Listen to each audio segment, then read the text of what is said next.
My name is Ingrid Fairbanks Webb, and I'm 34 years old. 4 years ago, the night before Mother's Day, I discovered I'd been erased from my own family, removed from our WhatsApp group like a stranger, like someone who never belonged. My mother's message to my siblings was crystal clear. All my children are successful, except Ingrid. She chose to be a lowly teacher. I no longer see her as my daughter. I didn't scream. I didn't call her crying. I simply disappeared, the way she wanted me to. What my mother didn't know was that 4 years later, I'd be standing on a stage in front of 500 people with the governor of Virginia shaking my hand, and she'd be sitting in the audience, uninvited, waiting for a moment in the spotlight that would never come. Before I tell you what happened next, please take a moment to like and subscribe, but only if this story truly speaks to you. Where are you watching from right now, and what time is it where you are? Let me start from the beginning. The night I realized I'd lost the family I thought I had, and began building the one I actually deserved. Growing up, the Fairbanks family was what people in our Virginia suburb called picture perfect. My mother, Margaret Fairbanks, retired from her position as a regional bank manager at 55, not because she needed rest, but because she'd finally secured her seat at the Westbrook Country Club. The membership alone cost more than my annual salary. She wore her Hermes scarves like armor, always draped just so over her shoulders, always in muted tones that whispered old money, even though our money was barely a generation old. My sister Victoria was the crown jewel. 38, a plastic surgeon in Richmond with a clientele that included local news anchors and politicians' wives. She posted photos of her Rolex date, just casually resting on restaurant tables, her perfectly manicured nails wrapped around champagne flutes at charity galas. Every Thanksgiving, she'd update us on her latest subtle work, as if we couldn't see the tightening around her eyes, the lips that seemed fuller each year. Then there was Bradley. 40 years old, corporate lawyer in D.C., drove a Mercedes G-Wagon that he made sure to park in the most visible spot at every family gathering. He had a wife named Carolyn who collected designer handbags the way some people collect stamps, methodically, obsessively, always hunting for the next limited edition. And then there was me, Ingrid, the youngest, the one who didn't quite fit the family portfolio. I was a fourth-grade teacher at Maple Creek Elementary, a small school tucked into the rolling farmland about 90 miles from my mother's pristine colonial revival. My Honda Civic was 12 years old. My apartment could fit inside Victoria's walk-in closet. But here's what no one ever mentioned at those country club brunches. My mother had 2 successful children, a doctor and a lawyer. Not 3. Never 3. I didn't choose teaching because I couldn't do anything else. When I graduated high school, I had a 4.1 GPA and a full scholarship offer to pursue pre-med at UVA. The same path Victoria had taken a decade before. My mother had already ordered the future doctor bumper sticker for her car. She'd told all her friends at the club. The narrative was set. But I'd spent that summer volunteering at a literacy camp for underprivileged kids in our county. There was this boy, Marcus Jr., 8 years old, couldn't read past a first-grade level, had been told his whole life he was slow. By August, he was devouring chapter books. The day he finished Charlotte's Web on his own, he hugged me so tight I thought my ribs would crack. That was the moment I knew. I called my mother that night to tell her I was declining the pre-med scholarship. I was going to study education instead. I wanted to teach elementary school. The silence on the other end lasted 17 seconds. I counted. "You're throwing your life away," she finally said. "For what? A government salary and ungrateful children?" She didn't come to my college graduation, said she had a conflict, a garden party at the club that same weekend. Victoria sent a card with a check for $50 and a note that read, "Good luck with your little career." I cashed the check. I needed groceries. But I never forgot the message beneath those words. You chose wrong. You chose less. And we will never let you forget it. I didn't choose to be poor. I chose meaning. To my mother, those two things were exactly the same. The exclusion didn't happen all at once. It crept in slowly, like mold in the corners of a room no one bothered to clean. Thanksgiving 2019. I arrived at my mother's house with a homemade sweet potato casserole, her favorite recipe, the one Grandma Ruth used to make. When I walked into the dining room, I found my place card at the small folding table in the corner. The one set up for Victoria's stepchildren and Bradley's toddler nephew. "Oh, honey, we just ran out of room at the main table," my mother said, adjusting her pearl earrings. "You don't mind, do you? You're so good with children." I was 30 years old. Christmas that year was worse. I'd spent 3 weeks knitting my mother a cashmere scarf in her favorite shade of dove gray. When she opened it, she held it up, smiled thinly, and said, "How handmade." Then she turned to Victoria, who had gifted her a Chanel clutch, and spent the next 20 minutes raving about the stitching, the hardware, the craftsmanship. My scarf ended up in the coat closet. I found it there 2 months later, still in the tissue paper, tags I'd carefully removed stuffed back inside. But the final blow came on her birthday in early 2020. I called to ask what time dinner was. "Oh, Ingrid," she said, her voice dripping with practiced regret. "The restaurant only had 6 seats available. Your father, Bradley and Carolyn, Victoria and her date. You understand, don't you? Family comes first." 6 seats. And somehow, I wasn't family enough to fill one of them. But all of that, the folding table, the forgotten scarf, the restaurant that didn't have room, none of it prepared me for what came next. The only person in my family who still treated me like I existed was my cousin Rachel. She was 24 then, my Aunt Patricia's daughter, 8 years younger than me, fresh out of college and working her first marketing job in Charlottesville. We'd been close since she was a kid. I used to babysit her on weekends, take her to the library, help her with homework when her own parents were too busy fighting. Rachel was the kind of person who noticed when you were hurting, even when you tried to hide it. The night before Mother's Day 2020, my phone rang at 11:47 p.m. Rachel's name lit up the screen. When I answered, her voice was shaking. "Ingrid, I need to tell you something. I didn't know if I should, but you deserve to know." My stomach dropped. "What happened?" "Check your WhatsApp, the family group." I opened the app, scrolled to Fairbanks family dinner, the group my mother had created 3 years ago to coordinate holidays. I wasn't in it anymore. "Rachel, I know. They removed you. Your mom asked Victoria to do it last week, but she only got around to it tonight." Rachel's voice cracked. "Ingrid, I'm so sorry. I screenshot everything. I'm sending it to you now." My phone buzzed. One image, then another.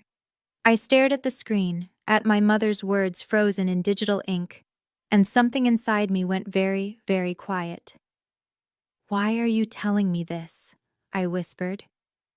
"Because you're my family," Rachel said. "Even if they've decided you're not theirs." I saved those screenshots in a folder I titled Proof. I didn't know then that I'd need them. I just knew I couldn't let those words disappear. I read that screenshot 47 times that night, not because I didn't understand the words. I understood them perfectly. I read them over and over because some part of me kept searching for a loophole, a phrase that might mean something different, a context that could soften the blow. There wasn't one. The message was from my mother, posted in the family group at 8:32 p.m. Reminder, Mother's Day dinner at the Jeffersons 7 p.m. sharp. All my children will be there. All my successful children. Ingrid chose to be a lowly teacher. I no longer see her as my daughter. Please don't mention her name tomorrow. Below it, Victoria had replied with a heart emoji. Just a heart. No protest, no hesitation. Bradley's response. Understood, Mom. 2 words. That's all I was worth to my brother. 2 words and total compliance. I sat on the edge of my bed in my tiny studio apartment, phone clutched in my hands, and I didn't cry. I wanted to. God, I wanted to fall apart, to scream into a pillow, to call my mother and demand an explanation. But what would that change? She'd made her decision. She'd announced it to the family like a press release. Ingrid is no longer one of us. And everyone had agreed. I stayed awake until 2 a.m., staring at those messages, reading the timestamps, noticing that not a single person, not my father, not my aunt, not anyone, had pushed back. Rachel was the only one who'd thought to warn me. By sunrise, I'd made a decision of my own. If my mother wanted me gone, I would be gone, completely, on my own terms, but I would not forget. And I would not delete those screenshots. Some receipts you keep forever. Mother's Day morning, I woke up to silence. No calls, no texts, no awkward, "We miss you, wish you could make it," from Victoria. Nothing. For the first time in 30 years, I didn't send my mother flowers. I didn't call to wish her a happy day. I didn't drive 90 miles to sit at a corner table while she pretended I didn't exist. I made myself coffee. I graded papers. I went for a walk along the creek behind my apartment complex and watched the water catch the morning light, and I thought about my options. I could call her, confront her, demand to know why she'd said those things, why she'd cut me out, why being a teacher made me unworthy of her love. I could screenshot her message and post it online. Let the world see what kind of mother raises a doctor, a lawyer, and a daughter she throws away. I could show up at the Jefferson uninvited, make a scene, force them to acknowledge my existence. But what would any of that accomplish? My mother had made her choice. She'd chosen status over her own child. She'd chosen the opinion of women at a country club over the daughter who'd loved her for 3 decades. If she wanted me to disappear, I would give her exactly what she asked for. But not because she demanded it, because I chose it. I blocked her number that afternoon, then Victoria's, then Bradley's. I deleted Instagram so I wouldn't have to see their curated family photos. I didn't know then that my silence would last 4 years. I didn't know that those 4 years would change everything. All I knew in that quiet moment was this. I would not beg to be loved by people who saw me as a stain on their reputation. The world kept spinning, and the Fairbanks family kept pretending I was never part of it. 6 months after that Mother's Day, Rachel called me with an update I hadn't asked for. "Thanksgiving photos are up," she said quietly. "Victoria posted them an hour ago." I told myself I wouldn't look. I lasted 3 hours. The image showed my mother at the head of her formal dining table, flanked by Victoria and Bradley, their spouses arranged perfectly behind them. Crystal stemware caught the light. A massive turkey glistened in the center. The caption read, "Grateful for my amazing family. Mom, you raised us right. 3 people, not 4. My chair wasn't even empty. They'd simply reconfigured, as if the table had always been set for 6 instead of 8. By Christmas, I'd stopped torturing myself with social media, but Rachel still called. "Your mom tells everyone you're doing volunteer work in Africa," she said. "Some kind of education nonprofit. Very prestigious. Can't come home because you're changing lives overseas." I laughed, the bitter kind that scrapes your throat. She's lying to cover up that she disowned me? She's lying so no one asks questions, so she doesn't have to admit she kicked out her own daughter for being a teacher. Rachel paused. "Ingrid, she told Mrs. Patterson at the club that you were nominated for some international teaching award. In Kenya." I hadn't left Virginia in 3 years. That's when I understood. My mother didn't hate me. She hated what my existence said about her. So she'd invented a version of me she could brag about, a humanitarian hero, conveniently unreachable. The real me? The one who taught fourth grade 90 miles away? I was already a ghost. I met Marcus Webb on a Tuesday in October, surrounded by pumpkins and giggling 9-year-olds. His farm, Webb Family Organics, was a local legend. 50 acres of rolling hills, heritage vegetables, a small orchard where families came every fall to pick apples and take photos against the red barn. I'd brought my fourth graders on a field trip to learn about sustainable agriculture. Marcus was waiting by the tractor when our bus pulled up. Tall, broad-shouldered, with kind eyes and soil permanently embedded under his fingernails. He shook my hand and said, "You must be Miss Fairbanks. My daughter hasn't stopped talking about you." His daughter was Lily. 5 years old, golden curls, and a smile that could melt glaciers. She was in my colleague's kindergarten class, but I'd tutored her twice a week after her mother passed away from cancer the year before. "Lily's an incredible kid," I told him. "Smart as a whip, curious about everything." Something shifted in his face. Gratitude, maybe, or recognition of a kindred spirit. "She says you're her favorite teacher in the whole school, even though you're not technically her teacher." He smiled. Her words. That field trip turned into a phone call. The phone call turned into coffee. Coffee turned into a picnic under the old oak tree on his property, where Marcus asked about my family, and I told him the truth. "I don't have one," I said. Or, "They decided they don't have me." He didn't ask for details. He didn't push. He just handed me a slice of apple pie his late wife's mother had taught him to make and said, "Family isn't always blood, Ingrid. Sometimes it's the people who show up when everyone else leaves." That was the moment I started believing him. 2 years passed like pages turning in a book I was finally writing for myself. In 2022, Marcus and I got married. Not at a country club, not with 300 guests and a 12-tier cake.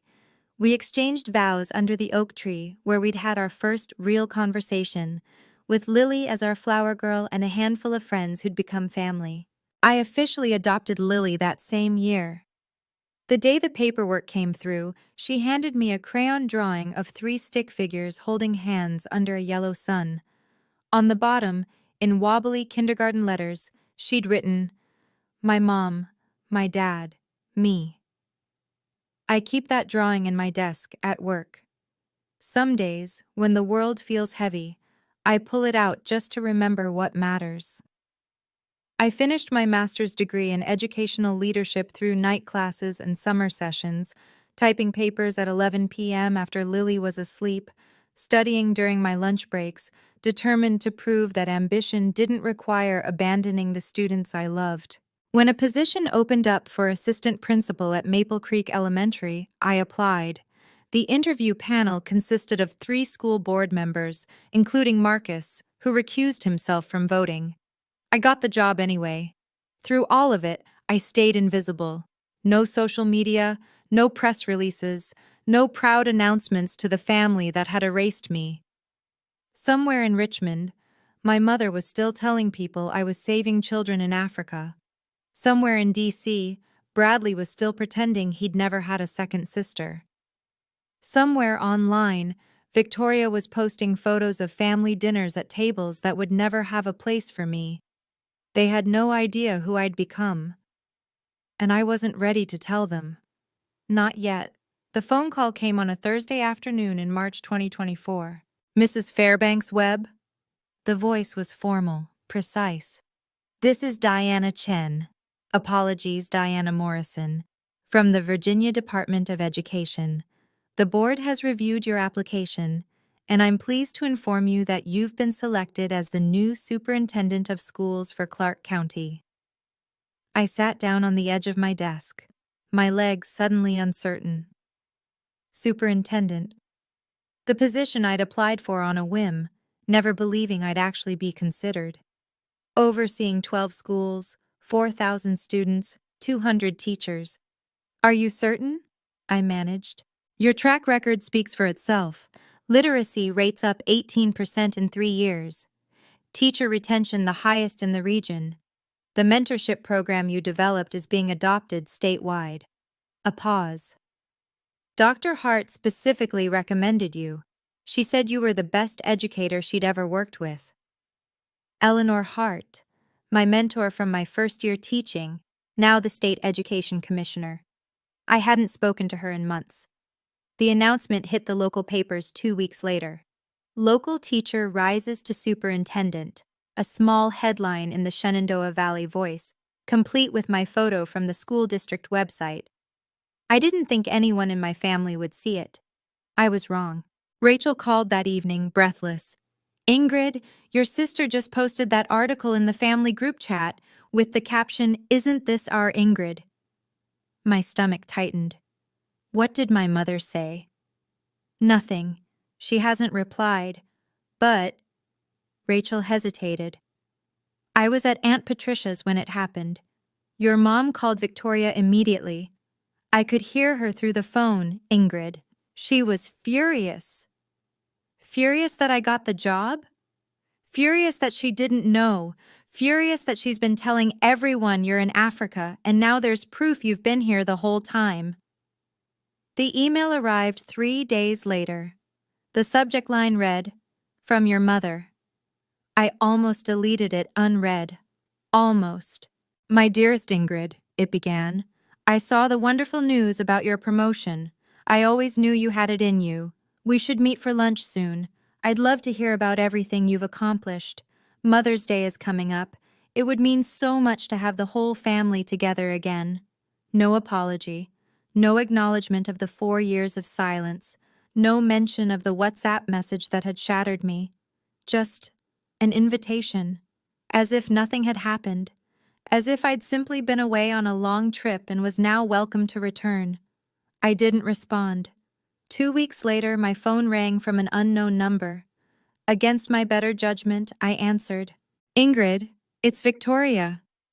Her voice was honeyed, warm, a tone I hadn't heard since we were children. I know it's been a while, but I wanted to reach out personally. Mom hasn't been feeling well and she's been asking about you. She really wants to see you. What's wrong with her? Just stress. You know how she gets. But she misses you, Ingrid. We all do. I called Rachel that night. Is my mother sick? Rachel snorted. She was at the spa yesterday.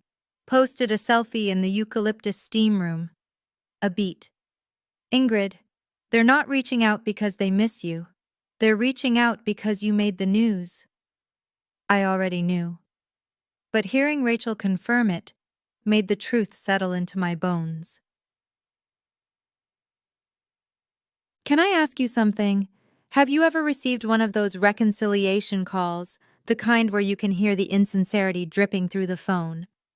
If you know exactly what I'm talking about, comment yes below. And if you want to know what I did next, keep watching. Because what happened at that award ceremony? Even I didn't see it coming.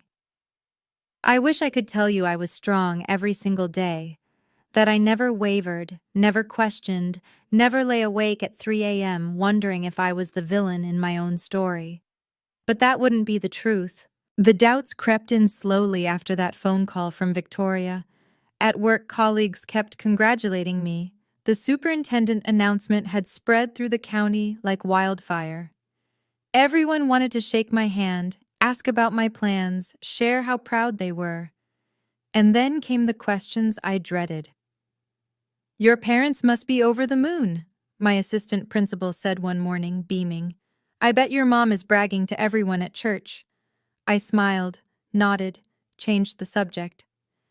That night, I sat at the kitchen table while Marcus washed dishes and Lily did her homework at the counter. The silence felt heavier than usual. You're somewhere else, Marcus said without turning around. Talk to me. I pressed my palms against my eyes. Victoria called, said Mom's been asking about me, that she misses me. I looked up at him. What if I'm wrong, Marcus? What if I've been too harsh? She's still my mother. Maybe I should have. Should have what? He dried his hands, turned to face me. Called her back? Gone to dinner? Pretended the last 4 years didn't happen? I don't know. My voice cracked. I just keep thinking, everyone forgives family, right? That's what you're supposed to do. What if I'm the bad guy here? Marcus didn't answer immediately. Instead, he walked to the office, disappeared for a moment, and returned with his laptop. I want to show you something, he said. Something I've been saving for a moment exactly like this. Marcus set the laptop on the table and opened a folder labeled Ingrid, Do Not Delete. Inside were files I'd almost forgotten existed. The first, a screenshot of my mother's WhatsApp message, the one Rachel had sent me 4 years ago. The timestamp glowed in the corner, May 9th, 2020, 8:32 p.m. The words hadn't changed. I no longer see her as my daughter. The second, my mother's email from 2 weeks ago. My dearest Ingrid. No apology. No acknowledgement. The third, a photo from Victoria's Instagram, Thanksgiving 2020. The family portrait with the empty space where I should have been. The caption, Mom, you raised us right. I saved everything, Marcus said quietly. Every message Rachel forwarded, every photo that showed up online. I backed it all up to the cloud with timestamps and metadata because I knew this day would come. He sat across from me. I knew there'd be a moment when you'd forget why you walked away, when you'd start wondering if you were the one who failed. I stared at the screen, at the evidence of my own erasure, and felt something shift inside me. You didn't fail, Marcus continued. You survived. You built a life. You became someone, not despite them, but without them. He reached across the table and took my hand. You don't owe forgiveness to people who never asked for it. You only owe yourself the truth. I closed the laptop slowly. Rachel sent you something else, I said. What is it? Marcus hesitated. Are you sure you want to see?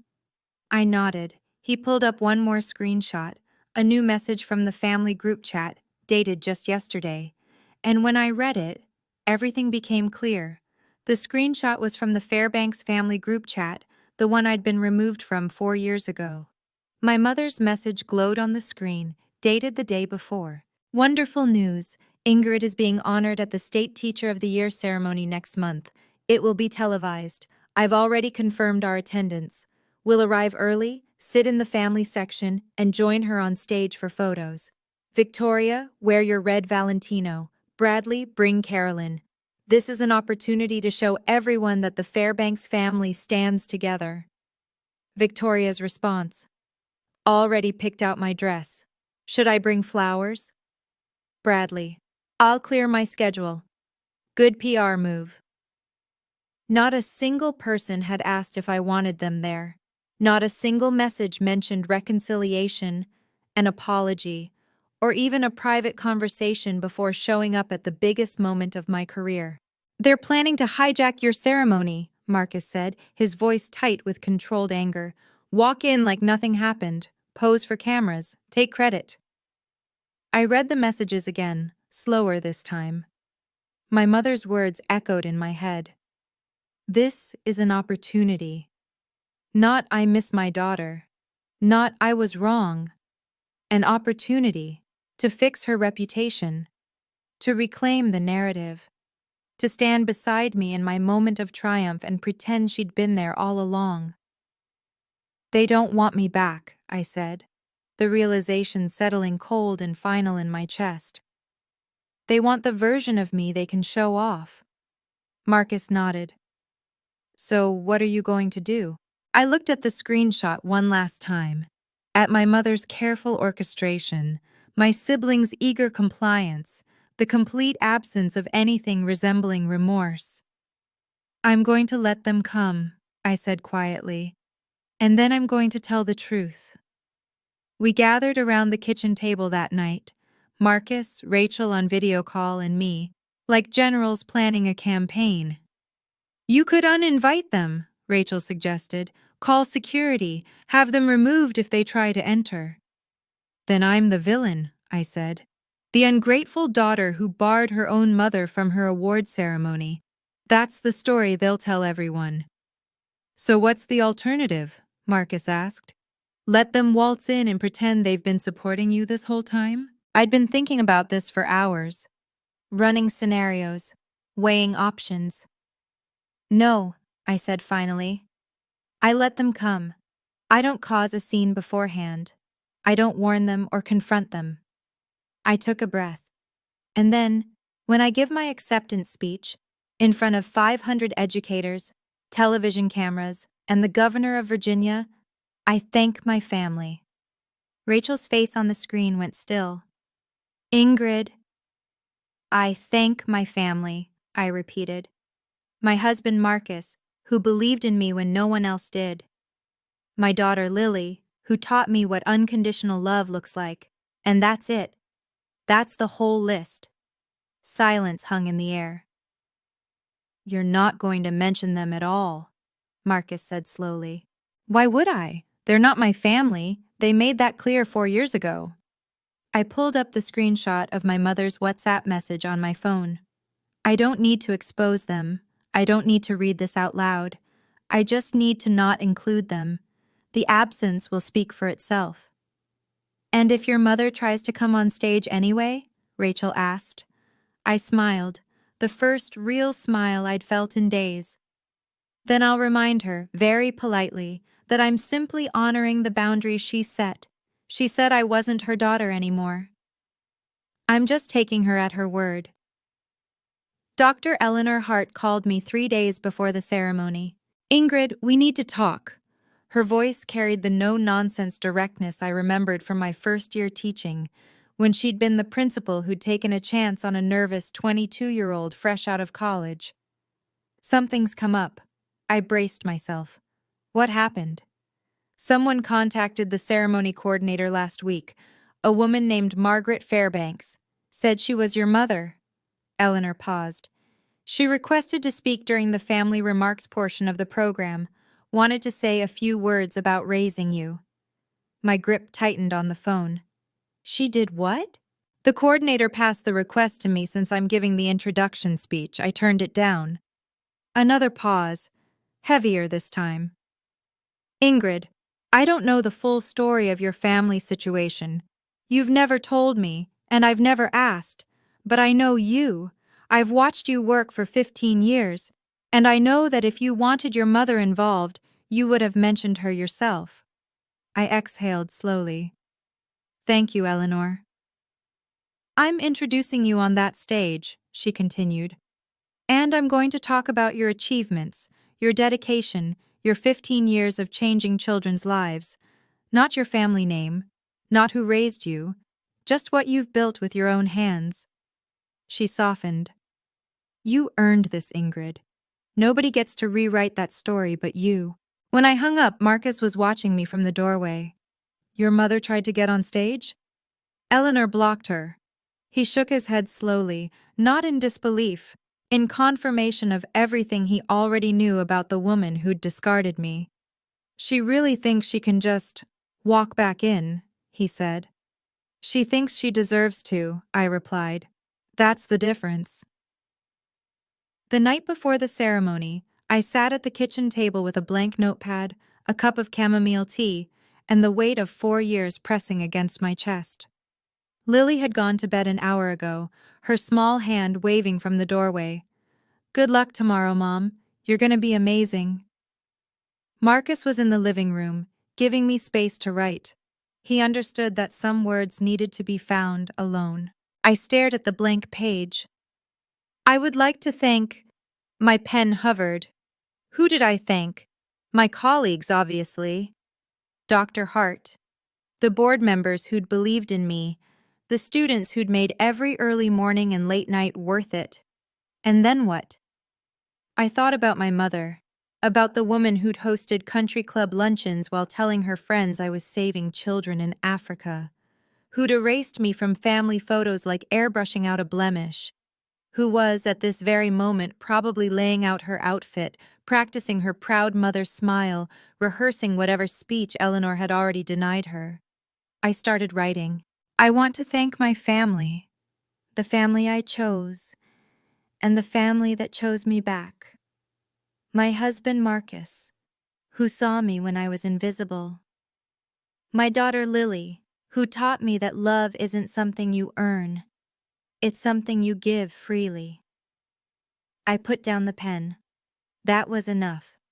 That was everything. No mention of the Fairbanks name. No acknowledgement of the people who'd announced my exile in a group chat. Just the truth. The family in my speech was the family that had actually shown up. Done? Marcus asked from the doorway. Done, I said. Tomorrow I would stand in front of 500 people, and for the first time in 4 years, I would let my silence speak. The Virginia state capitol had never looked more imposing. I'd seen photos of the building my whole life. Thomas Jefferson's neoclassical design, the white columns, the dome that seemed to touch the sky. But standing at the entrance in my navy blue dress, Marcus on my arm, and Lily holding my hand, I felt like I was walking into history. The ceremony was being held in the House chamber. 500 chairs arranged in precise rows, each one filled with educators from every corner of the state. Principals, teachers, school board members, superintendents like me who'd spent their careers in classrooms before ascending to offices, and cameras. 3 news crews, including a live feed to the Department of Education's website. I signed in at the registration table. A volunteer handed me my badge. Ingrid Fairbanks Webb, 2024 Virginia State Teacher of the Year.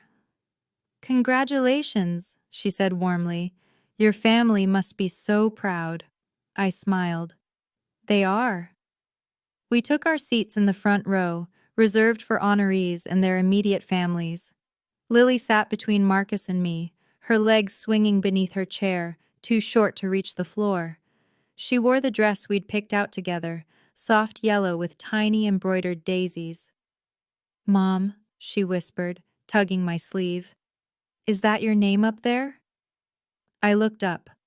A massive banner stretched across the stage. Virginia State Teacher of the Year, 2024, Ingrid Fairbanks Webb. My name, 50 feet wide, impossible to ignore. I squeezed Lily's hand. Yeah, sweetheart, that's my name. Behind me, I could feel eyes on my back, the prickling sensation of being watched. I didn't turn around. I didn't need to. I already knew who was sitting in the second row, uninvited and undeterred, waiting for a spotlight that would never shine on them. I heard them before I saw them. Excuse me, that's my daughter up there. Yes, the honoree. I need to be in the family section.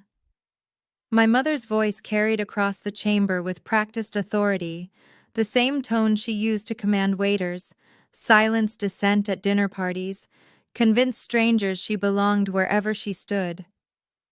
I kept my eyes forward. Breathe. Just breathe. From my peripheral vision, I watched them arrive like a delegation. My mother in cream Chanel, pearls at her throat. Victoria in that red Valentino dress she'd mentioned, cinched waist, dramatic neckline, camera ready. Bradley in Tom Ford charcoal, his wife Carolyn trailing behind in Oscar de la Renta. They swept into the second row directly behind us, and I heard my mother's stage whisper to the woman beside her, I'm Margaret Fairbanks, Ingrid's mother. I raised that girl from the day she was born. Everything she is, she owes to me. The woman nodded politely, glancing at the banner, then back at my mother. Victoria leaned forward, close enough that I could smell her perfume. Ingrid, you look well. I didn't turn around, didn't acknowledge her. A hand touched my shoulder. Aren't you going to say hello to your family? Bradley's voice, casual, entitled. I turned my head just slightly. Not enough to face them, just enough to be heard. My family is sitting right next to me. Then I turned back to the stage, Lily's small hand warm in mine. Want to know what happened when I gave my speech? When my mother heard me thank everyone in my life, except her? I promise you, you won't guess her reaction. If you're still with me, tap that like button and stay. The next 3 minutes are the reason I'm telling you this story. Dr. Eleanor Hart walked to the podium with the same quiet authority she'd carried into every classroom, every board meeting, every difficult conversation for the past 3 decades. She adjusted the microphone, surveyed the room, and began.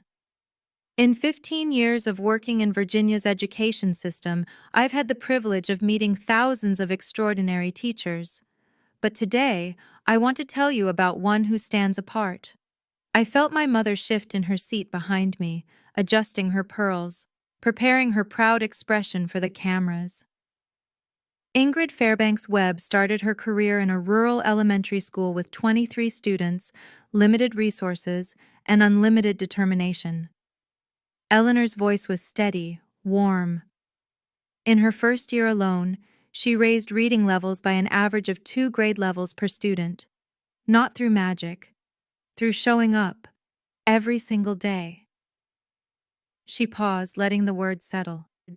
Ingrid didn't come from a background that made her path easy. She didn't have connections or privilege handed to her on a silver platter.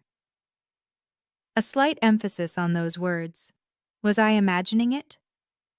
She built everything herself. Her master's degree while teaching full-time. Her mentorship program that's now being adopted in 37 counties across the state. Her family, my breath caught, which I have the honor of introducing now. Her husband Marcus, who has served on the Clark County School Board for 6 years, and her daughter Lily, who told me backstage that her mom is the best teacher in the whole wide world. The camera panned to Marcus and Lily, not to my mother, not to Victoria in her red dress, to the family that mattered. Behind me, I heard a sharp intake of breath, the creak of a chair as someone gripped the armrest too tight. Eleanor smiled. Please welcome your 2024 Virginia State Teacher of the Year, Ingrid Fairbanks Webb. I walked to the podium on legs that felt steadier than I expected. 500 faces looked up at me. Cameras recorded every breath. And in the second row, 4 people in designer clothes waited for the acknowledgement they believed they deserved. Thank you, Dr. Hart, I began. And thank you to the Virginia Department of Education, the Governor's Office, and everyone who made today possible. I looked out at the audience, the real audience. Teachers who spent their weekends grading papers, principals who stayed late to counsel struggling students, educators who had chosen this life not for money or status, but because they believed in the power of a child's potential. When I started teaching 15 years ago, I didn't know if I'd last a semester. The hours were long, the pay was modest, and some people, I paused, choosing my words carefully, questioned whether it was a path worth taking. Silence, the kind that vibrates. But here's what I learned. Teaching isn't about proving anything to anyone. It's about showing up for the kids who need you, even when no one else does, especially when no one else does. I took a breath. Which brings me to my thank yous. To my colleagues at Maple Creek Elementary, you are my village. To Dr. Hart, who saw something in me when I was just a nervous 22-year-old with a dream. I owe you more than words can say. I turned toward the front row. And to my family. I smiled at Marcus, at Lily. My husband Marcus, who believed in me when I'd stopped believing in myself. My daughter Lily, who reminds me every single day what unconditional love looks like. I stopped. That was the list. Behind me, someone in the second row stood up. Ingrid. My mother's voice. I didn't turn around. Ingrid, sweetheart, surely you didn't forget your own mother. Margaret's voice rang through the chamber, her tone halfway between wounded and commanding, the kind of voice designed to make everyone in the room sympathize with her. the neglected mother overlooked by her ungrateful child. I heard movement behind me, heels clicking against marble. She was walking toward the stage. 500 heads turned, cameras swiveled. The moment stretched like taffy, sticky and inescapable. My mother reached the bottom of the stage steps, her cream Chanel catching the light, her practiced smile firmly in place. I'd just like to say a few words about my daughter, about how proud I am of everything she's... Mrs. Fairbanks. My voice came out calm, quiet, amplified by the podium microphone for everyone to hear. She stopped mid-sentence, one foot on the first step. "Thank you for attending," I said, meeting her eyes for the first time in 4 years. "But the family portion of my speech has concluded." Her smile flickered. Just for a second, a hairline crack in the facade. "Ingrid, I'm your mother. You said you no longer saw me as your daughter." The words fell like stones into a still pond. 4 years ago, in a group message, you said I chose to be a lowly teacher and that I was no longer part of your family. Gasps rippled through the audience. A murmur of voices. Someone dropped a program. "I've simply honored your decision," I continued evenly. "The family I thank today is the family that stood by me, the family that didn't require me to prove my worth through a job title or a salary." A security guard approached Margaret gently, gesturing back toward her seat. She stood frozen, not moving forward, not retreating. For the first time in my life, my mother had nothing to say. The silence lasted exactly 4 seconds. Then, from somewhere in the middle of the chamber, a woman stood up. Gray-haired, mid-60s, wearing a simple cardigan and glasses that had seen thousands of classrooms. She started clapping, slow, deliberate, unmistakable. Another person stood, then 5, then 20. The applause built like a wave, rolling through the chamber until every single educator in that room was on their feet. 500 people giving me something my own mother never had, validation without conditions. I gripped the edges of the podium, my eyes burning. The security guard gently guided Margaret back to her seat. She walked stiffly, mechanically, her perfect posture crumbling with each step. Victoria reached for her arm, whispering something urgent, but Margaret shook her off. I caught fragments of conversations from nearby rows. "Did you hear what she said? Her own mother disowned her? For being a teacher? That's disgusting. So that's the woman who called her a lowly teacher. Can you imagine?" The story was spreading through the room like wildfire. Every whisper another nail in the coffin of my mother's carefully constructed reputation. When the applause finally subsided and people took their seats, I saw Margaret sitting rigidly in her chair, staring straight ahead. Her cream Chanel suddenly looked too bright, too trying too hard. Victoria was furiously typing on her phone. Bradley's jaw was clenched so tight I could see the muscles working from the stage.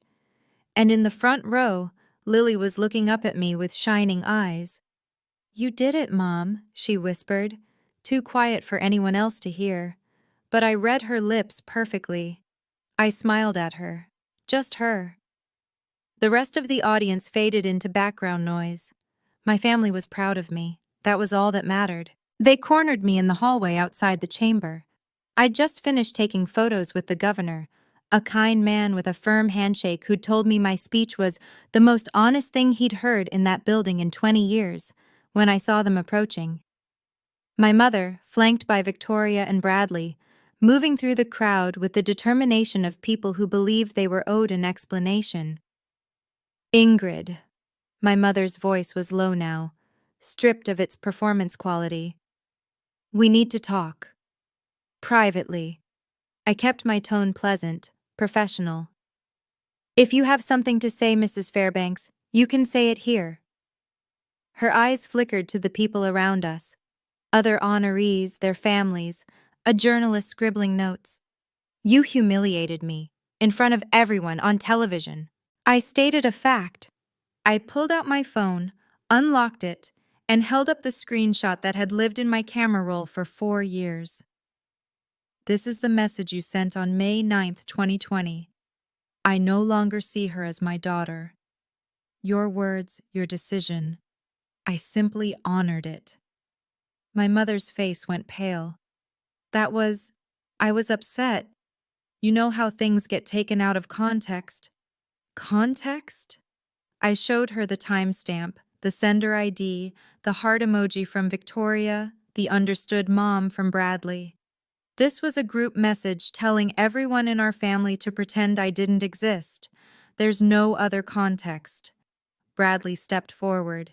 Ingrid, let's be reasonable. I was reasonable for 30 years. My voice stayed calm. I was reasonable when you seated me at the children's table. Reasonable when Mom forgot my graduation. Reasonable when you all decided my career made me disposable. I tucked my phone away. I'm done being reasonable. Victoria's mask cracked first. This is ridiculous, she hissed, her red Valentino dress suddenly looking garish under the fluorescent hallway lights. We came here to support you. We rearranged our entire schedules. You came here for a photo op. I kept my voice level. I read your messages, Victoria. Should I bring flowers? That's not support. That's staging. Her face flushed. Who showed you that? It doesn't matter how I know. It matters that you all planned to show up at my ceremony, sit in my family section, and take credit for a success you spent 4 years ignoring. Bradley tried a different approach. His lawyer voice, calm, reasonable, the tone he used to negotiate settlements. Ingrid, think about this from a PR perspective. The video's going viral. People are calling Mom what she is. You're making this worse for everyone, for the family name. I haven't had that name in 2 years. I held up my hand, showing the simple gold band Marcus had placed there. I'm a Webb now, and funny thing about family names, they only mean something if the family behind them is real. Victoria stepped closer, her voice dropping to a fierce whisper. You think you're better than us, don't you? Just because you got some award? No. I met her eyes. I think I'm exactly what I've always been. A teacher. The same teacher you called lowly. The same teacher Mom was embarrassed to mention at her country club. I turned to look at all 3 of them. I didn't become better than you. You decided I wasn't good enough and I stopped trying to change your minds. Behind me, I heard Marcus's steady footsteps. Lily's small hand found mine. Ready to go home? He asked. More than ready. I turned to face my mother one last time. She looked smaller somehow. The cream Chanel hung differently now. The pearls seemed less polished. 4 years of careful reputation building, undone in 3 minutes on a stage she'd never been invited to share. Mrs. Fairbanks, I said quietly, quiet enough that only she could hear. 4 years ago, you made a choice. You chose your image over your daughter. You chose the opinions of women at a country club over a child who loved you. Her lip trembled. The first crack in her armor I'd ever seen. I could hate you for that, I continued. I spent a lot of nights thinking I should, but here's what I realized. Hating you would mean you still controlled my life. And you don't. Not anymore. Ingrid, I'm not asking you to apologize. I don't need your apology to be happy. I've been happy for 2 years without it. I took a breath. But I want you to understand something. I'm not doing this to punish you. I'm doing this because I finally learned the difference between forgiveness and self-respect. I turned to Victoria. You asked if I think I'm better than you. I don't. I just think I deserve to be loved without conditions. And I found that somewhere else. To Bradley. You were worried about the family name, but names are just words. Family is showing up. You didn't show up for 4 years. You don't get to start now. I stepped back, Marcus's hand warm on my lower back, Lily pressed against my side. Goodbye, Mrs. Fairbanks. Victoria, Bradley. I nodded once. I hope you find whatever it is you're looking for, but you won't find it with me. We walked out the doors without looking back. The fallout didn't happen overnight. It crept in slowly, like water through foundation cracks. Rachel called me a month after the ceremony with updates I hadn't asked for, but somehow needed to hear. Your mom resigned from the country club social committee, she said. Said she needed to focus on family matters. But everyone knows the real reason. Women were asking her questions she couldn't answer. About you, about the speech, about what kind of mother disowns a daughter for being a teacher. I stirred my coffee, watching the cream swirl. And Victoria? She deleted all her family Instagram posts. Every single one. Someone in the comments of her practice page asked if she was the sister who sent a heart emoji when her mom disowned her sibling. Rachel laughed bitterly. Apparently, patients don't love knowing their plastic surgeon has a heart emoji to family cruelty response time of 30 seconds. Bradley had gone silent entirely. According to Rachel, he'd told their Aunt Patricia that the whole situation had been blown out of proportion and that he'd prefer not to discuss it. The professional class had its ways of punishing social missteps. No one was boycotting Victoria's practice or refusing to hire Bradley's firm. But there were whispers, side eyes at networking events, the subtle distancing that happened when people realized someone's shiny surface hid something rotten underneath. Your mom's seeing a therapist, Rachel added quietly. She told Aunt Patricia she wants to understand what went wrong. I set down my mug. Good for her. You don't want to know more? Maybe she's actually changing? Maybe she is. I looked out the window at the oak tree in our backyard, the one where Marcus and I had exchanged vows. But her changing doesn't change what happened, and it doesn't obligate me to go back. 6 months later, I learned what peace actually feels like. Not the absence of noise. Our farmhouse was never quiet. Lily practiced piano in the living room, the keys stumbling over Fur-Elise with determined imperfection. Marcus argued with the tractor in the barn, convinced it understood his lectures about fuel efficiency. The chickens had opinions about everything. But underneath all that noise, stillness, the kind that comes from knowing exactly where you belong. I was still superintendent. The job was hard, budget meetings, personnel conflicts, the endless paperwork of running 12 schools. But every morning when I walked into my office, I saw Lily's crayon drawing pinned above my desk. 3 stick figures, yellow sun. My mom, my dad, me. That was my daily reminder of what success actually looked like. On our 3rd wedding anniversary, Marcus and I had another picnic under the oak tree. Lily helped set up the blanket, spreading out plates of cold fried chicken and Marcus's mother's famous biscuits. The evening light turned everything gold. Someone from a publishing house called last week, Marcus mentioned casually, handing me a glass of lemonade.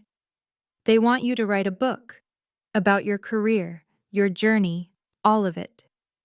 I shook my head before he finished. I don't want to live in the past. Even if it could help other people, other teachers who've been made to feel small. I thought about it, really thought about it. If I ever tell this story publicly, I said finally, it'll be on my terms. Not for revenge, not for profit, just to let someone else know they're not alone. Lily crawled into my lap, smelling like grass and sunshine. Tell me a story, Mom. I kissed the top of her head. Once upon a time, there was a teacher who found her family. The letter arrived on a Tuesday in October, almost exactly 1 year after the ceremony. No return address on the envelope, just my name, written in handwriting I recognized immediately. The careful cursive my mother had always prided herself on, the elegant loops she'd spent years perfecting at charm school in the 1970s. I sat at the kitchen table for a long time, just holding the envelope. Marcus came in from the barn, saw what I was holding, and sat down across from me without a word. You don't have to open it, he said. I know. I opened it anyway. The letter was 2 pages, handwritten on her personalized stationery. the cream cardstock with her initials embossed in gold. Ingrid, I've written this letter 47 times. Each time I tried to explain, to justify, to make you understand why I did what I did. But the truth is simpler and uglier than any explanation I could give. I was afraid. Afraid of what people would think, afraid of being judged, afraid that your choices somehow reflected failures in me. I don't expect you to forgive me. I haven't even forgiven myself. I just want you to know I was wrong, not upset or taken out of context. Wrong. And I'm sorry for every day you spent believing you weren't enough. You don't owe me a response. You don't owe me anything. But if you ever want to talk, not reconcile, just talk, I'll be here. Your mother, even if that word doesn't mean to you what it should. I read it twice. Then I folded it carefully and put it in the kitchen drawer. What are you going to do? Marcus asked. I don't know. I looked out at the oak tree, its leaves turning amber in the autumn light. But for the first time, I think I don't need to know yet. You know what kept me awake for months after all of this? Not anger, not even sadness. It was one question. Why? Why would a mother erase her own child? What kind of person looks at their daughter and sees a liability? I spent a lot of time reading about this, talking to a therapist friend, trying to understand not to forgive, but to stop carrying the weight of confusion. Here's what I learned about people like my mother.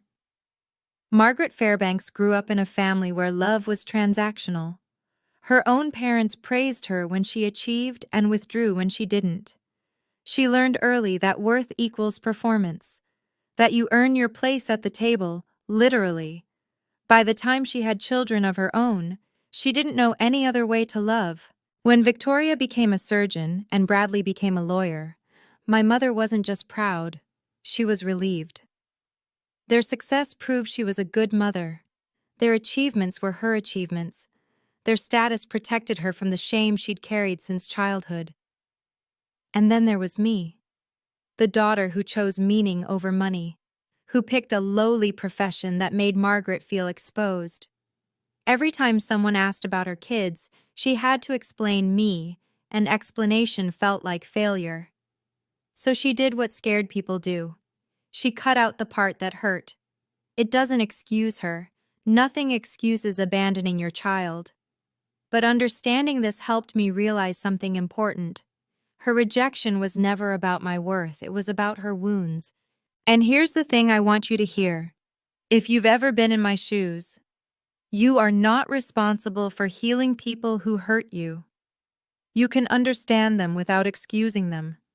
You can have compassion without giving them access to your life. Boundaries aren't walls built from anger. They're doors you get to control. If this story resonated with you, I have a question. Have you ever had to choose between keeping the peace and protecting your peace? Drop your answer in the comments. I read every single one.